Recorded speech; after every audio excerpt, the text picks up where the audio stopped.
Hello, everybody. Melissa Simonson here with Amaze on Stream, and I am so excited today to interview one of my really good friends, Norm Farrar. Norm, thank you so much for joining me today. Hey, thank you for having me. I'm super excited because as long as we have known each other, there are things about like your childhood, your past, your upbringing, your environment when you were becoming an entrepreneur that I have never learned. So today we're going to dive in deep. And what do you say we get started? Well, I just learned right now that you never ate my M&Ms. I didn't, because they're so cute. It's like, by the way, your face is on the M&Ms. I know. That's what's holding you back, right?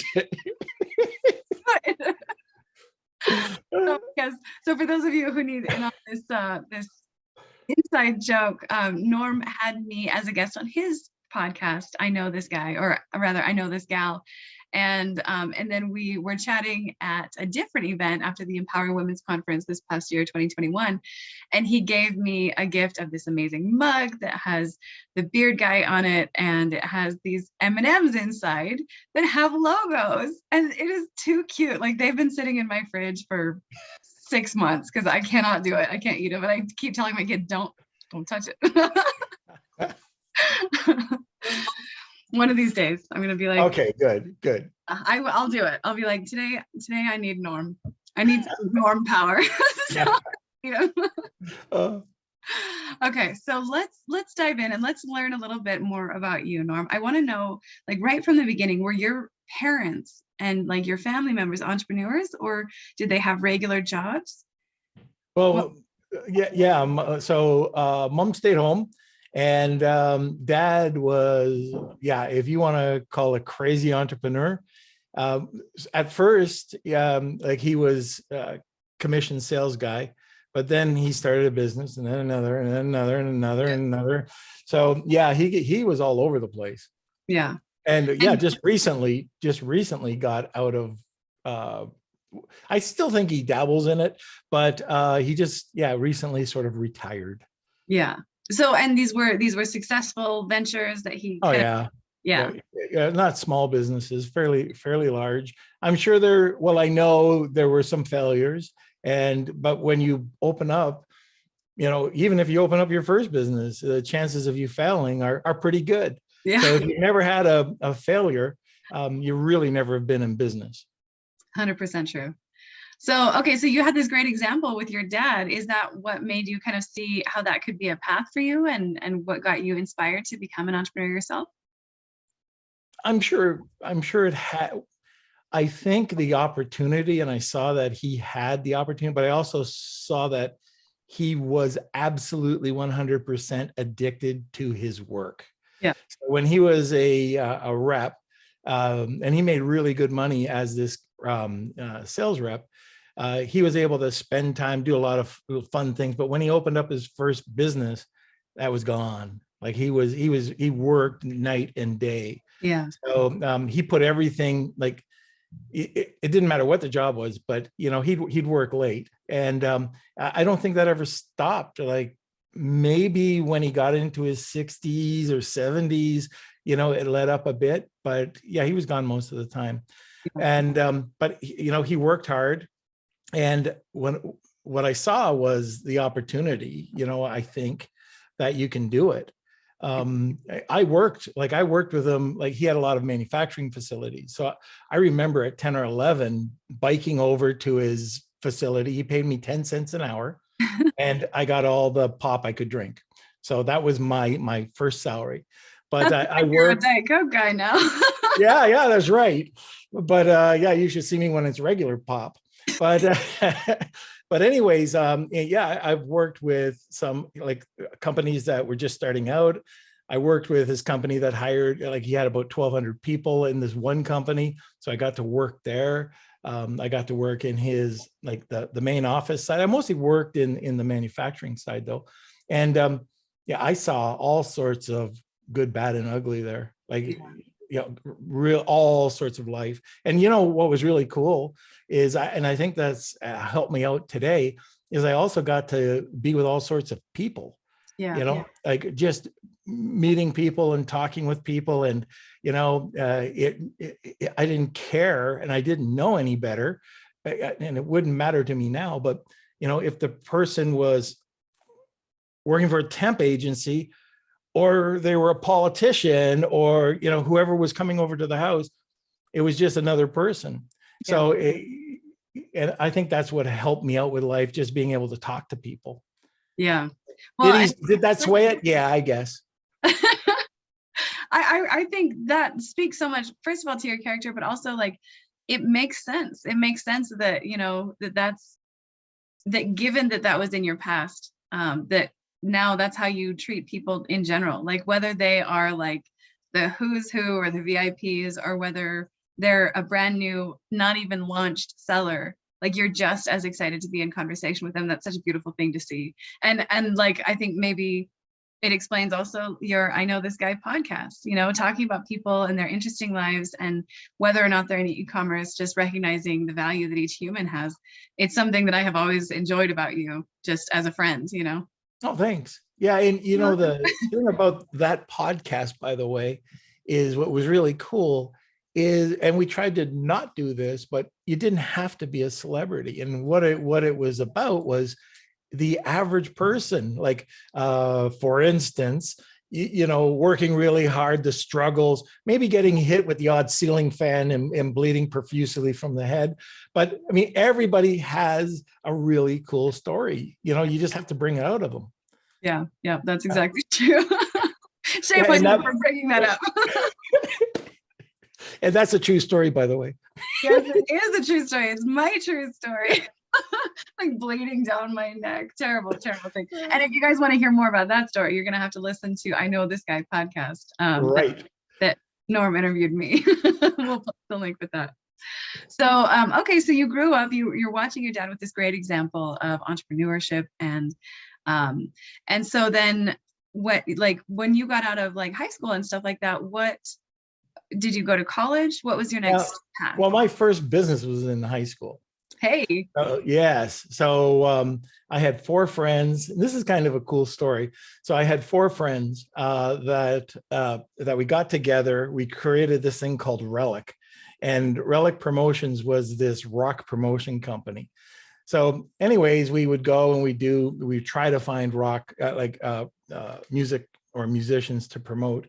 Well, one of my buddies who lived across the street, his family was really they were into all sorts of entertainment.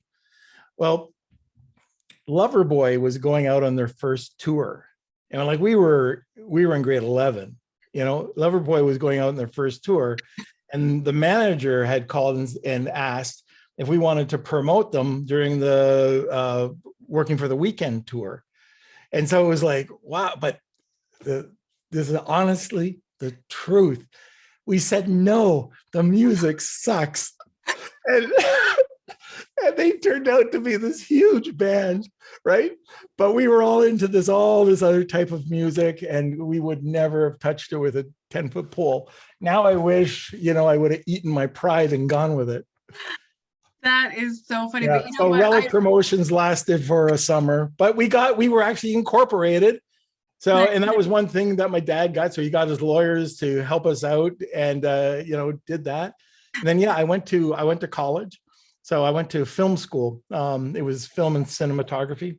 So I went there. I thought it would be the next Steven Spielberg. The only thing I got close to Steven Spielberg is watching his movies.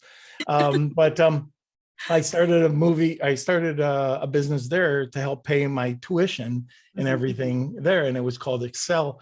And my buddy and I went out and we did some government films. We did all sorts of films that paid us, and we couldn't believe it. Oh, wow. Okay.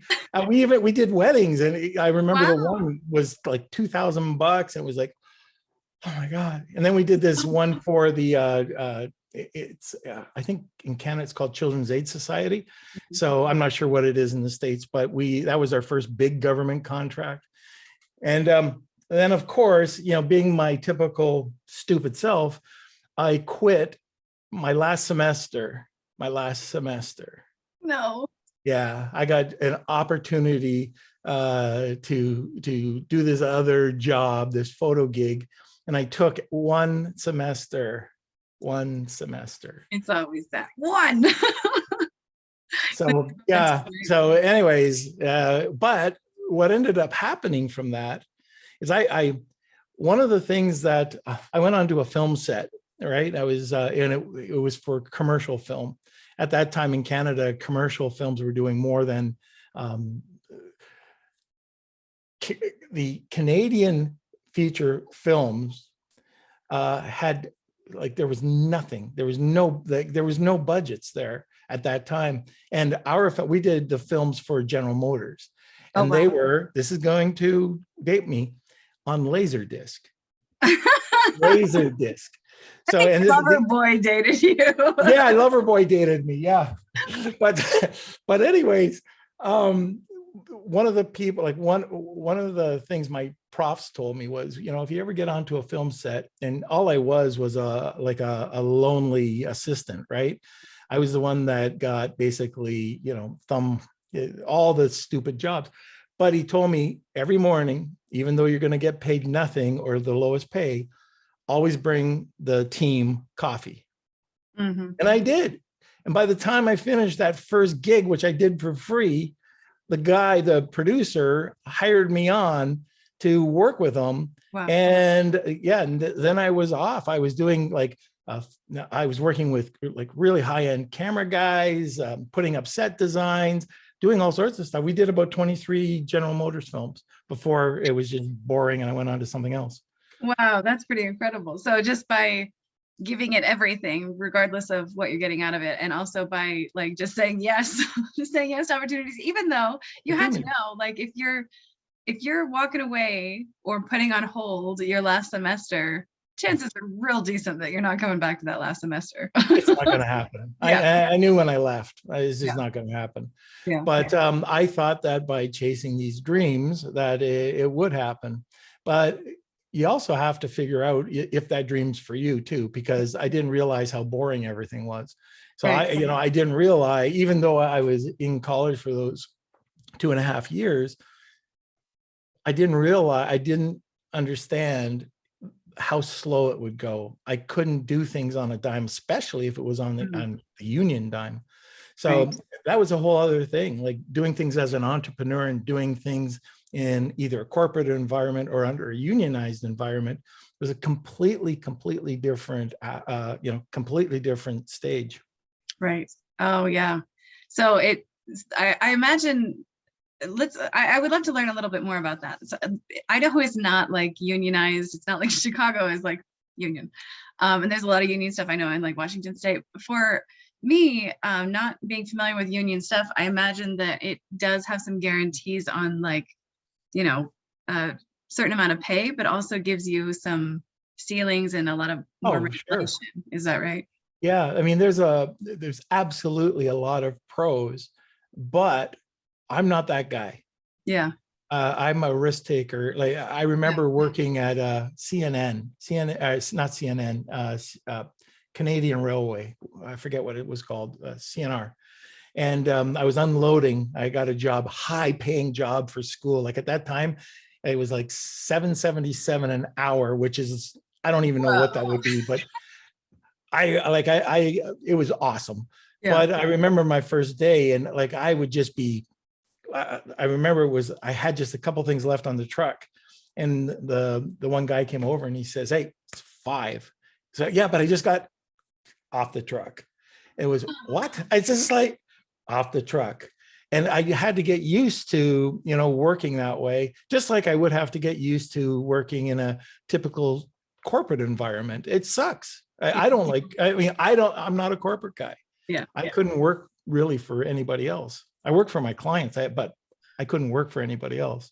Yeah, I totally get that. And like, I know now, I tried to do it. And I think you remember from when you interviewed me, I tried to go back to like a normal job where you show up at a certain time every day. And that is not for me. Like, and this week is probably the perfect example of that for me. Like, I've been waking up, starting work at like 3 o'clock in the morning. We're doing Festivus next week and stuff like that. So you have to be able to have that flexibility to do more or to, kind of flex your hours a little bit. And going into an office for me that's it. That's where I draw the line.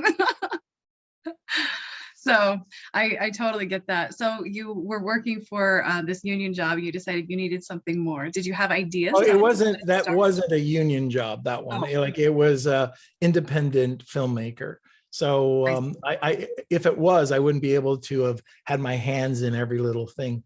But I have worked union jobs too, leading up to that. But so I've had my taste. I've had very little taste of corporate. It just didn't sit well in my mouth at all. yeah. And I've worked with a ton of Fortune 500 companies, but that's good. If you want to do that, go ahead. But for me, I'd rather service the Fortune 500 companies. Yeah, after that, I went to school. I got really sick at one point. Like I caught TB when I was young. Oh, no. Yeah, and so anyways, that kind of wrecked things for me for a little while. So this is kind of strange. The government, this is how governments work. So I was making money and then I caught this thing. And then like I was out for quite some time. So when I got out of the hospital, I couldn't do anything. I was still like weak. It would probably take a few months for me still to get back on my feet. I had to learn how to walk. I couldn't walk.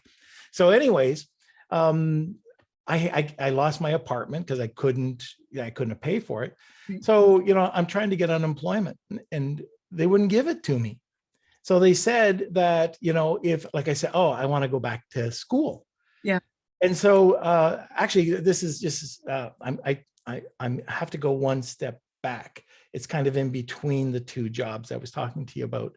So I had dropped out of high school. I forgot to mention that. Oh, right. I forgot we had that in common. Yeah. So I dropped out, and then I went back because of this bloody TB, but I was living on my own and I had I was supporting myself. Yeah. And anyways, the government wouldn't pay me to go back to school or to give me unemployment. If for some reason I couldn't get unemployment, if I went to work, if I could do anything, they wouldn't give it. So about a month or two after, I said, oh, I want to go back to school. I want to get my degree. Yeah. And they wouldn't pay for it. So I ended up losing whatever I did have and to go back to school to get my degree so I could get into college. And then that other spiel of my life happened. Yeah. Yeah. Oh my goodness. That's a lot to go through. So how old were you at this time? 18, I believe. That is so much.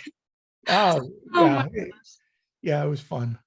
So were you did you go back in with your parents for a little while you were dealing with, kind of getting back on your feet? Oh yeah. I couldn't survive. I couldn't survive on my own. It was, literally, I don't know. I mean, this is so strange. Like when you have TB is horrible.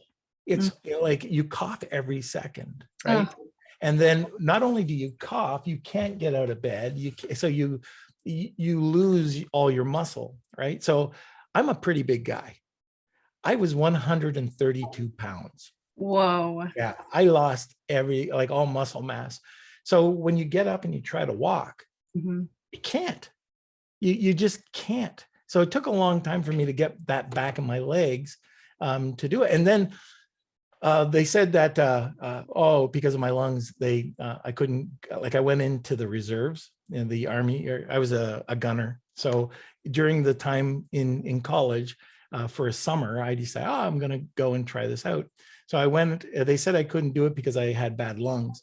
But this is so crazy. I had a karate grading the night before I went for my Army physical. And I was scratched all up, and the doctor was saying, you must have had some crazy night last night. And I said, oh yeah, I only wish. But I was able to get the doctor. He didn't take a lung x-ray. Oh, interesting. And I was allowed in. But there's no way I should have been allowed in. Oh my gosh. Yeah. But anyways, I got in. I was a gunner, and that was kind of interesting. So I assume everything worked out and you're okay. Everything worked out. Lung issue was not an issue in the end. Well, you can't make it an issue if you couldn't do something. I had pain for years, but if you dwell on that, then you're going to have pain. You just won't do anything. So do something you can. But yeah, I was even surprised that I could do that, and you'd have those runs and you'd have, uh, all the fun stuff. Yeah.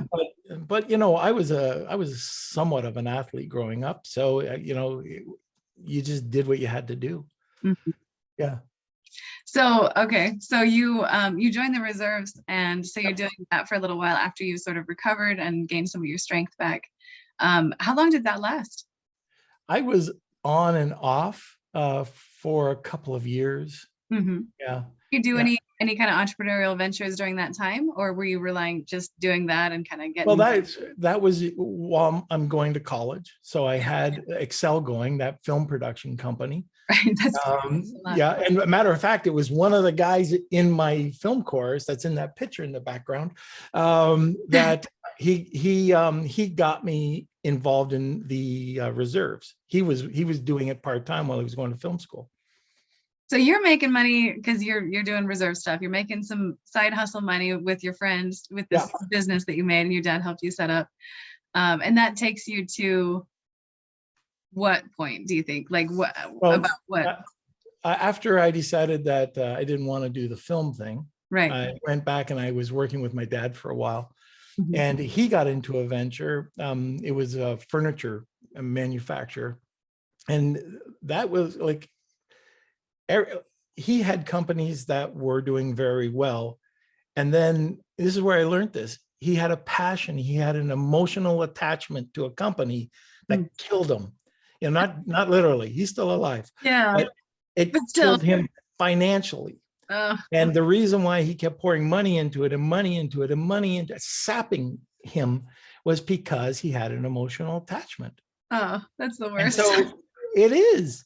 And so one thing I've learned is to fail quickly from that. But anyways, the Brian Mulroney was a prime minister at the time. NAFTA came in, and this is just prior. So he had problems with his wood company. I saw an opportunity that I could build grandfather clocks. I can't nail a nail, but there was people there that could do all the carvings and do the assembly. And we got a contract with Bulova and a couple of other large clock manufacturing companies.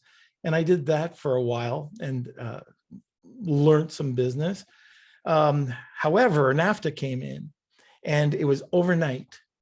Howard Miller, which can produce in one shift what I had to produce in a year, came in. They had particle board. We had solid wood. I mean, the company had a quality clock. They had a particle board clock that anybody could afford, but it wiped us out. Like the next morning, waking up going, I don't believe my business is dead. And I mean, this was another valuable lesson. I was sicker than a dog. I couldn't get any, because all of a sudden it was like, it was sleepless nights, because, like I had a house and, you had to make payments and, okay, what am I going to do now? Blah, blah, blah. And you think that the world is going to end. Yeah. Guess what? I'm still here. It didn't go. If it were to happen today, we talked about something just before this. It has to bounce off your shoulders, and I wouldn't even bat, like right now, I would have had a nice little, a nice little Coke Zero before I went to bed. And then I would have a nice sleep. I'd wake up and it would be the same problem.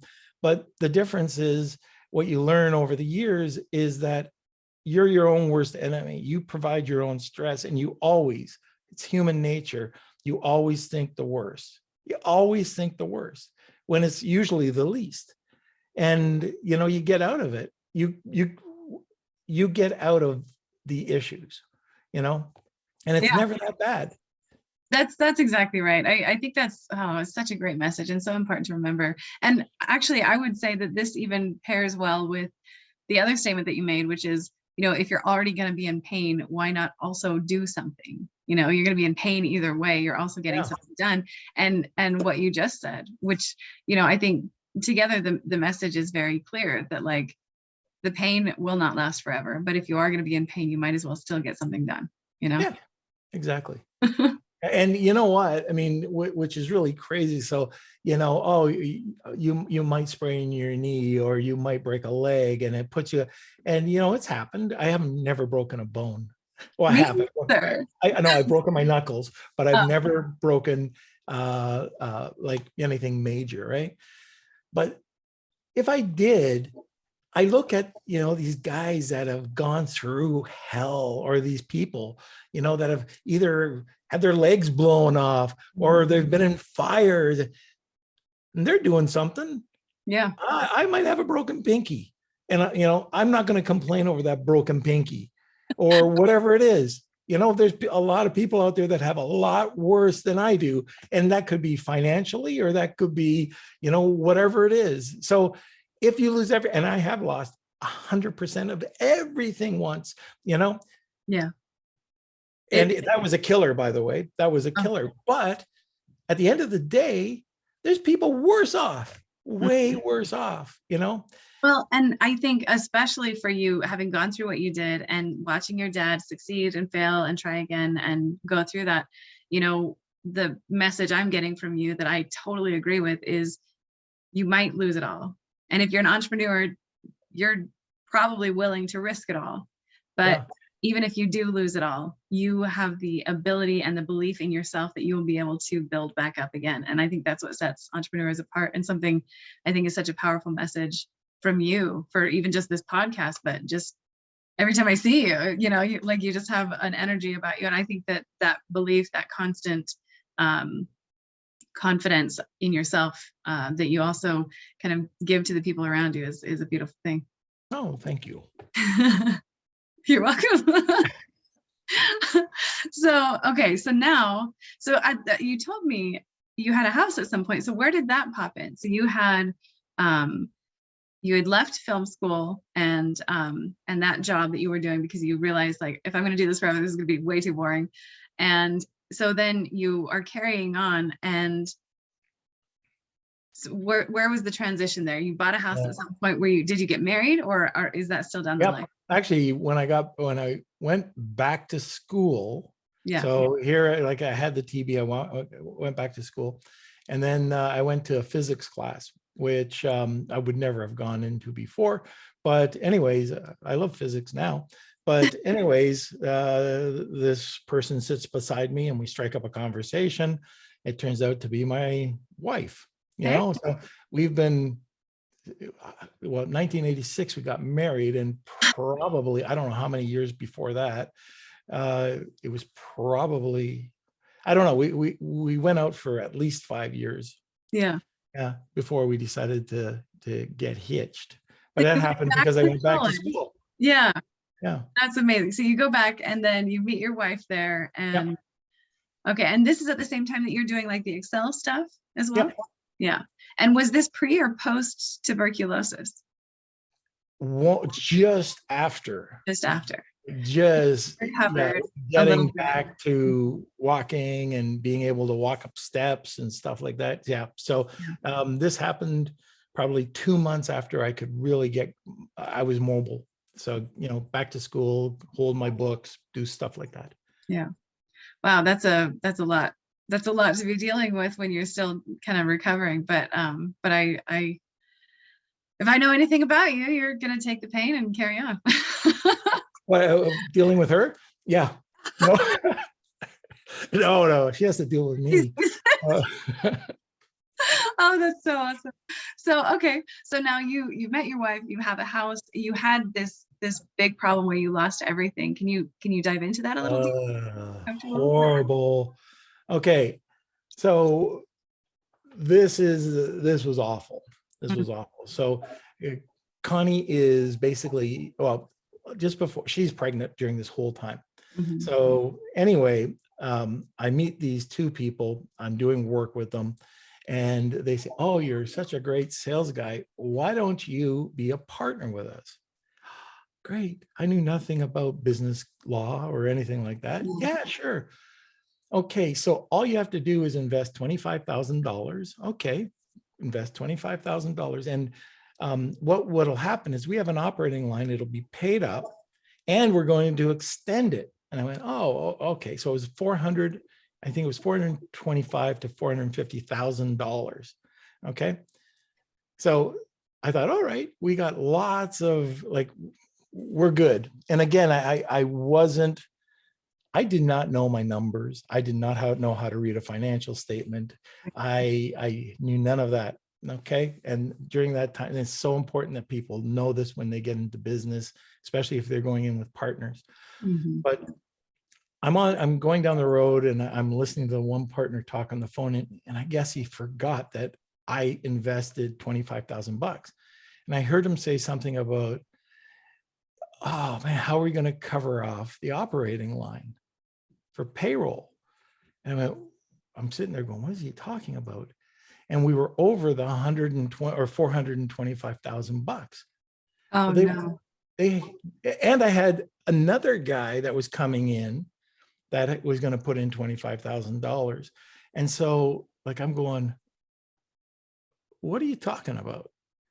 And he says, Your heart must be like, beat. yeah, now I'm starting to think, and he's giving me every excuse in the book, right? Well, it turns out they don't worry about it, it'll all work out. Well, they definitely did this.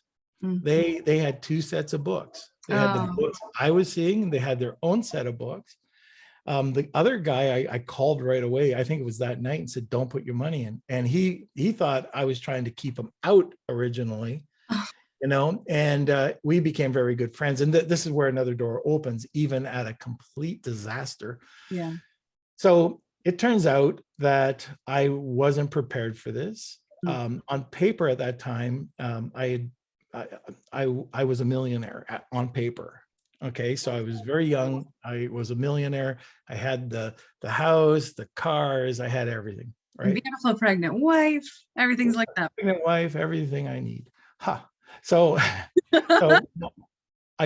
this all unravels the day my wife gives birth. No. So the day that my son comes out of the hospital, we don't go home. We go to the lawyer's office to see what we can do with baby Hayden sitting there trying to figure out, oh my God, what do we do? So I had to declare bankruptcy. So everything was gone, everything. And these idiots, they were smart. They protected their assets. I'll put it that way. Their assets, and nothing happened to them. They were unscathed. And everything, I went to the bank and I went, it was a joint and several agreement. They knew what was happening. I didn't. Yeah. And so anyways, it was not a good time. It was, just trying to make it all back. And that's when you get depressed and, Then you have the doubts and stuff like, should I even be doing this? Maybe I'm not who I thought I was. It's tough. And I guess the one saving grace was I did meet that other guy. Yeah. The other guy that, was going to put in the 25. And I mean, there was a few things that happened a couple of years during that time period that we were working with another company. We decided that we were going to work ourselves, combine what we were doing. And it was in a very competitive promotional marketing. We were doing promotional marketing. And we came up with a concept, which still I believe in today, but it's this vertical integration. We had this we said, if you're going to buy this pen or this coffee mug, how can we get more out of it? You hear me talk about perceived value. And this is where that point started. So going bankrupt. Yeah. I would never have got to this point with meeting and getting this other guy, which we exploded. Every Fortune 500 company and its mother wanted to do business with us. Why? Because we sold this for 45% more than anybody else. Yeah. We sold the big pens for more. We put we cut out other, or not cut out, what we sewed our own labels into shirts. Everything was more expensive, but we had a motto: on time, every time, exactly like you ordered it. Fortune 500 companies died for this. Yeah. we had systems in place. Like we did have some problems because it was hyper growth.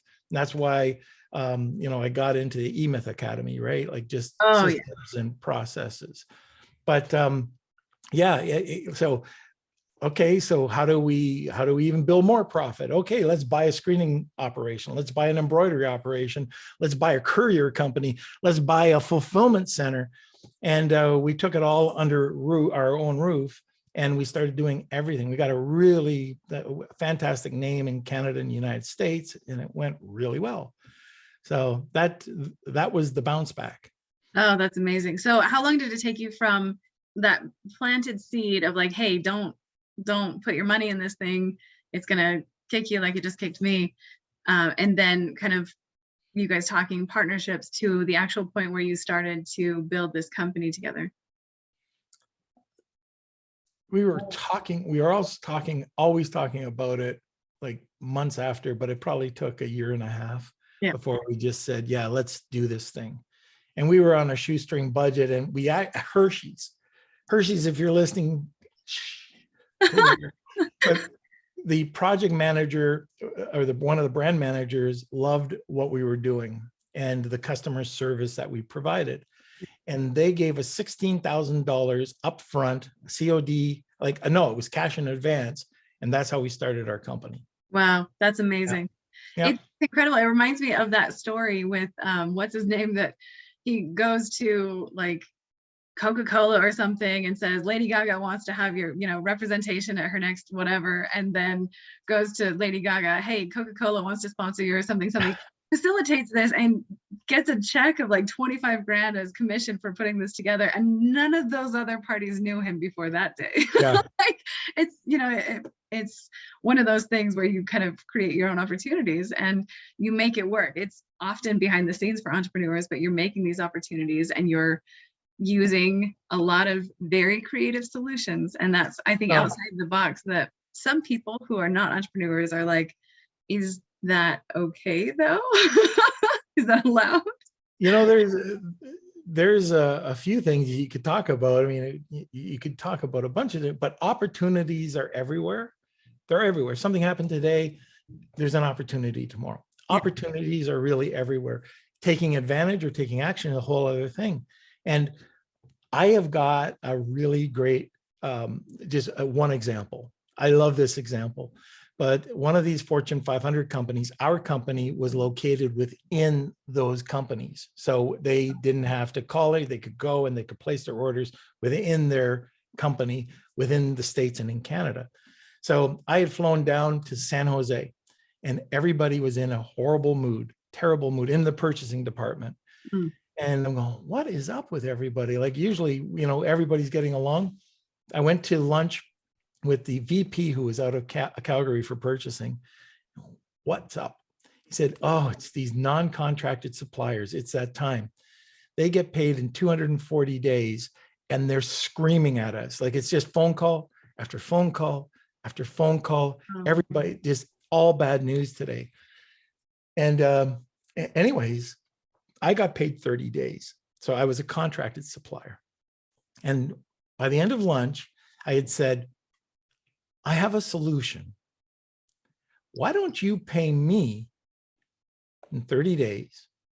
I pay the non-contracted suppliers in 90 days, and you give me 5%.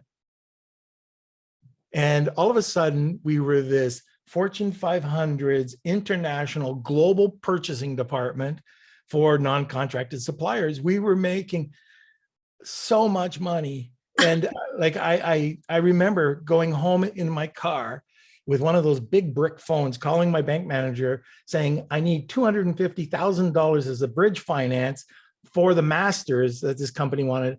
And, I needed it like for a week. And the guy covered it off over the phone. Oh my gosh. It was crazy back in the day. Wow. It was really crazy. But so there was an opportunity. Those ships right behind, that ship right behind me was an opportunity where, that's from Vietnam. We saw an opportunity that, the Miami Boat Show was coming. We said, let's get a container. We went down there. we had them priced, and we didn't sell a single one for 2 days. And then a lady on a Sunday came over and said, "What's wrong with your ships? What are you talking about?" Well, that other one, they don't look as good, but they're more expensive. What's wrong with yours? And so we went around the like 2 aisles over, and there was this Chinese supplier with these horrible looking ships that were $3,500 each. Mine were mine were $750. So I ended up going to Kinko's that night, putting those ships up, this one here for $2,500, and we sold out. Oh my God. Now the price difference was, oh, okay, they look better and they're at least less expensive, rather than they must be crappy at $750. Yes. Yeah. Oh my gosh, perceived value. What an incredible thing. That ship there, which I don't know if I can just turn that ship there. It's about 1 meter long, 3 feet, high quality. Those cost us $85 landed. What? We were selling them at $2,500. That is incredible. Oh my gosh. Yeah. Okay. I can see right now we're going to have to do a part 2. Okay. We're like only into your 30s. Am I right about that? Yeah, we're getting there, huh? So are we actually like late 20s at this point, or is this early 30s? Yeah, this is like that company, Angelfish, was around for about 10 years. Yeah.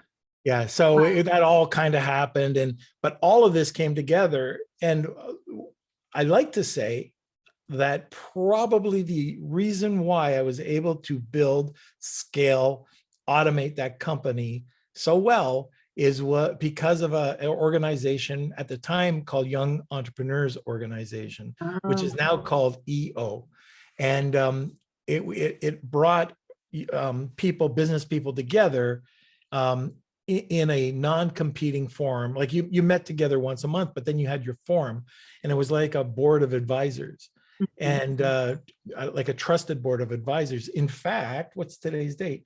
In 4 days, I'm meeting with my old forum this is our 27th year, our 27th year meeting.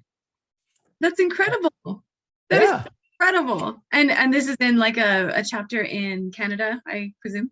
This is Canada, but like my one buddy who's still in Canada, but his is in Florida. They've got a very successful group down there. I think actually one of the people who was at the women's conference, or oh my gosh, I'm trying to remember now. She hosted this amazing dinner for the women who were in Miami in May. She is the president of the Miami chapter currently of EO. It's an amazing organization, like spectacular results for people. Yeah, absolutely. If you're not involved with it, and I think you have to have $1.5 million in sales. I think that's what it is. But get involved. Yeah. And you think you know about business. Like when I was going under, okay, I knew these people. I was actually involved and they helped me work through some of this, especially because the one guy had a collections company. And believe me, when you're going under, you need somebody that knows the ins and outs of that is a good connection. But anyways, it helped out tremendously. Yeah. Oh my goodness. So once you get your sort of now you're running this for the next 10 years or so. So family life is going well. You had another son, right? Yeah, actually 2 very quickly together, like Kelsey and Q. So Hayden was first, then Kelsey, then Quentin. Yeah. And so. And this was during the time that you were doing that, the boat. Oh, everything. So like, it wasn't, I should have known. That was an opportunity. So what we were doing at the time was products. Yeah. So if we saw that, whoever Hershey wanted something for an event, we would do that. If I don't know, whatever company, Volvo, Mercedes, they needed something, or some dealer sales, we would promote whatever event that was happening at that time. So yeah, we had to get involved, and that's how come, we thought, oh, how do I know about screening? How do I know about this? How do I know about packaging? Because I had to do it. Back then we were sourcing from China in 1990. We were sourcing in China in 1990. And my second company, or the next company that kind of spun off, Creative Sparks, we were creating logos, cut a deal with an Indian company to create logos at $60. You had to produce the logos within 24 hours. It was an online company. There was only a handful of us out there. Yeah. So if you wanted corporate identity, you could go up, we could create your order. If you were a startup, we could have your order back to you in 24 or 48 hours, up to 3 weeks. Well, if they wanted in 3 weeks, well, it was, $300 and some odd on 60. But if you wanted it in 24 hours, then it was $3,500. And then if you wanted it at 72, it was, I think it was 2,500, but we were getting the thing for 60. Yeah. Oh my Yeah. gosh, that's incredible. Yeah. Just the way, it's a different way entrepreneurs think, I believe, when entrepreneurs see opportunities, I think it's a different way of like using your mind than some other people. I think it's an amazing thing. I love hearing these stories. I actually just interviewed Kevin King as well. He has to have a part 2. You'll be interested. Definitely. So just both of you, honestly, whenever you're talking about like, I was doing this venture, and most people are like, that's enough to be getting on with. But you guys are like, but then I saw this. And so I was like, well, if I pay for this, then I could charge you 5%. And just having that different way of looking at things, I think is a powerful asset to entrepreneurs. I think there's some people who they are wanting to be entrepreneurs, but there's something that happens, I think, when you want to be an entrepreneur, you want to start something, or you're not willing to let other people tell you where you want to be anymore, or where you have to be. And then you're just left with so many questions. Like, how do I actually do that? Like, if nobody's telling me what I'm supposed to be doing, how am I supposed to know what I'm supposed to be doing? And for me, like, I remember when I was telling you about that first business that I started, I had read this book about a guy who started a cleaning business, and he just said yes. Like, whatever it was somebody wanted him to do, he was like, absolutely, we can do that. We do that all the time. And then he like leaves that situation like, oh my gosh, now I have to learn how to do this thing. And he's freaking out a little bit. But it sounds like what you did. You learned to screen, you learned to do labeling and packaging. And it's because you got these requests from these giant companies. Can you do this? And you were like, absolutely, we can do that. Absolutely. Yep. Oh, yeah. So here's, how I got into e-commerce. This is crazy. This is okay. So you remember I told you about the we ended up paying these non-contracted suppliers in 90 days. So they ended up loving us. Yeah. Because now they were getting 90 days. Well, the company says, oh, there's this thing, internet, World Wide Web. We want to take like this mug, and we want to have our logo here, but we want to have our dealers be able to put their name on it.